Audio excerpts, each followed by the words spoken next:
안녕하세요. 주식유치원 야너주의 김파공입니다. 오늘 공투 실전반 영상에선 올해 마지막 공모주에 대해서 살펴보고 또한 다가오는 2021년에 공모주 청약 제도가 변화되는데요. 어떻게 변화되는지 살펴보는 영상입니다. 오늘 영상의 핵심 내용 미리 살펴보면 먼저 12월 4주차의 상장 일정이 알체라가 오늘, 프리시전이 내일, 지노맨 컴퍼니 석경 AT가 23일날 상장됩니다. 따라서 내일과 내일 모레 상장되는 종목들 다시 한번 리뷰해 보도록 하겠습니다. 두 번째 공모주 레이더에서는 오늘 유독 눈에 띄었던 5가지 종목을 살펴보도록 하겠습니다. 마지막으로 내년도에 공모주 청약 제도가 변화하는데 어떻게 변화되는지 투자자가 알아야 할 것들을 총 정리해 보았으니 영상 끝까지 시청해 주세요. 먼저 첫 번째, 오늘 상장된 알체라 매매 복귀하고 내일 상장될 프리시전 바이오 상장일날 매매하기 전에 투자 복귀해 보도록 하겠습니다. 신영증권에서 공모했던 알체라는 공모가 만원이었는데요. 장전 동시호가에 공모가 2배인 2만원으로 시작해서 공모주 투자자들의 마음을 편안하게 해주었습니다. 장 시작과 동시에 VI가 걸리면서 호가는 상한가로 접수되었지만 매물이 쏟아지면서 장 초반 약 21,000원에서 23,000원 부근에 거래되다 점점 상승해서 오후 10시에 상한가로 마무리했습니다. 저 김파고는 장 초반에 물량을 다 정리했는데요. 이후에 상한가를 가면서 조금 아쉬웠던 매매가 되었습니다. 야너주 구독자분들 알체라 잘 매도하셨는지 궁금하네요. 내일은 한국투자증권에서 주관했던 프리시전 바이오가 상장하는데요. 프리시전 바이오는 바로 체외진단, 시약, 그리고 의료기기를 생산 판매하는 회사였죠. 프리시전 바이오의 기관 그리고 일반 청약 경쟁률 살펴보면 기관이 1230대1, 일반이 1550대1이었는데요. 의무 보유 확약 비율이 1.6%였는데 실제 배정 현황을 살펴보니 의무 보유 확약 배정의 약 3%가 배정되었고 거의 대부분의 수량인 97% 116만 주는 미확약한 기관에게 배정되었습니다.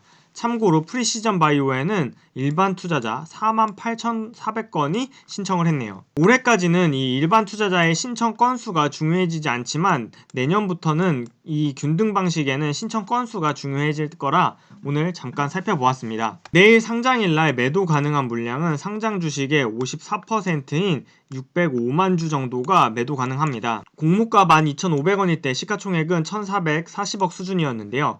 내일 상장일날 따상에 성공한다면 주가는 32,500원이 되는데 이때 시가총액은 3,760억 수준입니다.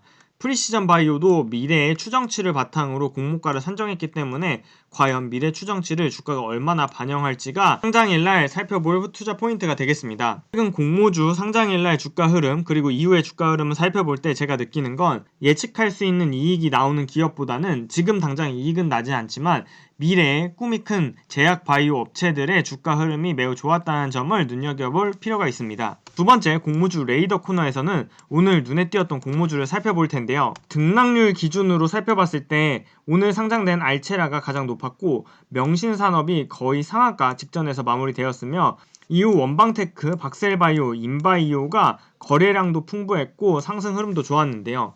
먼저 명신산업 살펴보면 오후 거래일 동안 하루 빼고는 쉬지 않고 올라서 해당 종목의 주가 흐름은 절대 예견할 수 없지만 작지만 확실한 이익을 추구하는 공모주 투자자라면 지금 투자 경고를 받은 명신산업에는 들어가지 못할 것 같습니다. 명신산업 외에 눈에 띄었던 종목은 바로 원방테크였습니다. 원방테크는 공모가가 54,200원이었던 미래에셋대우의 주간 종목이었는데요. 상장 이후에 지속해서 공모가를 하회하는 주가 흐름을 보이고 있다가 1인실 음압병실을 개발했다는 소식과 함께 무려 26%나 급등하며 공모가 근처인 55,800원에 마무리되었습니다. 마지막으로 오늘 영상의 하이라이트, 내년에는 공모주 청약 제도가 어떻게 바뀌는지 살펴보도록 하겠습니다. 먼저 지금까지는 비례 방식, 즉 돈을 많이 내면 많은 공모주를 받아가는 방식으로만 공모주가 배정되고 있었는데요.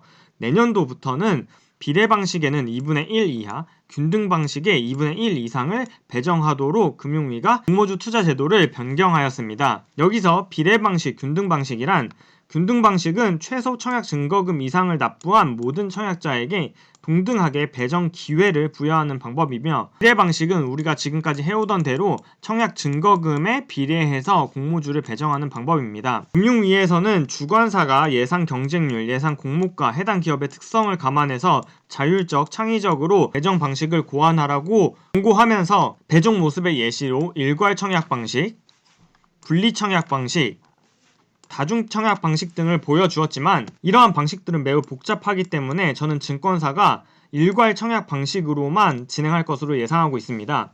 일괄 청약 방식으로 진행하면 투자자는 예전처럼 자기가 원하는 수량만큼을 청약하기만 하면 되고 나머지는 증권사가 50%는 균등하게 나머지 50%는 비례하게 배분하는 방식입니다. 그럼 이러한 제도는 언제부터 바뀔까요? 균등 방식 적용은 12월 증권신고서를 최초 제출한 건부터 적용이 되는데요. 내년 1월 공모 청약을 받는 공모주 중에서는 시엔투스 성진 그리고 핑거 등이 이에 해당합니다. 12월 17일 기준으로 내년 1월 IPO 일정을 봤을 때 증권신고서를 12월 이후에 제출한 시엔투스 성진 그리고 핑거가 이에 해당하는 것이죠. 1월 19일 20일 미래에셋대우에서 주관하는 시엔투스 성진의 배정 방식을 살펴보면 이번 IPO는 일괄 청약 방식으로 진행해서 일반 청약자가 자신이 배정을 받고자 하는 수량을 청약하면 자동으로 균등 방식의 배정 청약자로 인정돼서 절반 이상은 균등에 나머지는 비례에 배분되는 방식입니다. 또한 1월 21일에서 22일 청약하는 대신증권 주관 핑거 역시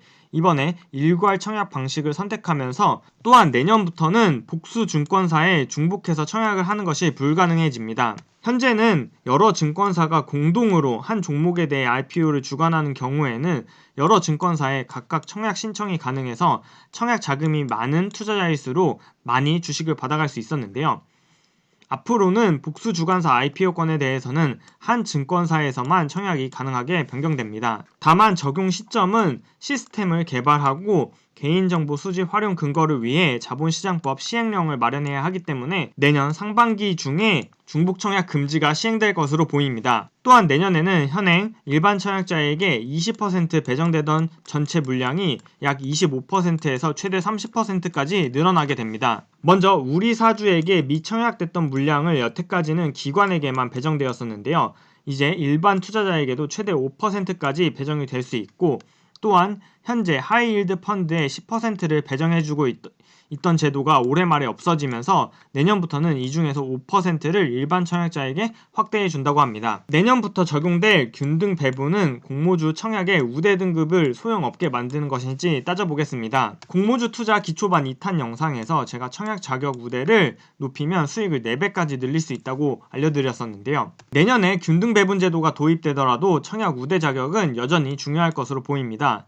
이유는 균등 방식의 50%를 배분해도 결국 나머지 50%는 비례 방식이기 때문에 중소형주 IPO의 경우에는 청약을 많이 할 수 있는 수량이 커질수록 수익이 늘어나는 것은 변하지 않습니다.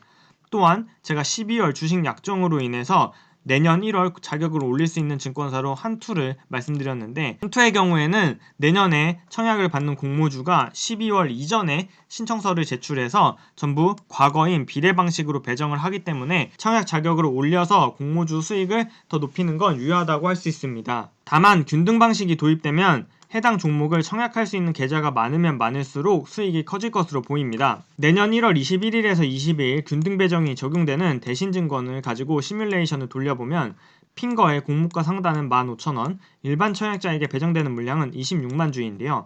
이 중에 13만 주가 균등 배분, 13만 주가 비례 배분될 예정입니다. 올해 8월 대신증권에서 주관했던 셀레믹스의 일반 투자자의 청약 건수가 2만 5천 건임을 감안해서 핑거 역시 2만 5천 건이 신청된다고 가정을 하고 경쟁률을 1500대 1이라고 가정했을 때 일반 그룹의 한도인 13,000주까지 청약을 하는 것을 가정해 보았을 때 투자자 A는 아버지, 어머니, 본인, 동생 계좌로 각각 9천만 원을 4계좌에 나눠서 청약을 했을 경우 균등 배분 5주에 비례 배분 2주를 배정받아 총 28주를 배정받는 반면에 투자자 B가 본인 계좌로 9,750만 원을 청약했을 경우에는 총 11주를 받게 돼서 청약하는 계좌가 많을수록 수익이 높아지는 현상이 발생하게 됩니다. 이러한 균등 배정이 불러올 나비 효과로 가족 간 차명 계좌 논란이 있는데요. 이미 기사화돼서 균등 배정이 늘어나면 늘어날수록 자녀 명의의 차명 계좌를 쓰는 일이 많아질 거라는 기여가 커지고 있습니다. 다만 2014년에 금융실명법이 개정될 때 금융위원회에서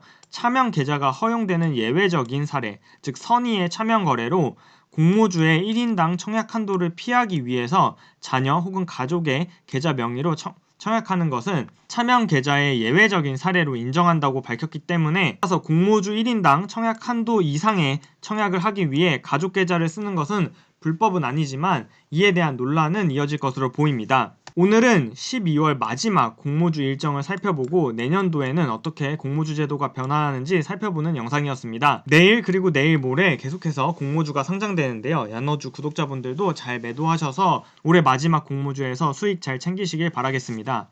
오늘 영상이 도움이 되셨다면 구독, 좋아요, 알림 설정 부탁드릴게요. 그럼 다음 영상에서 만나요. 안녕!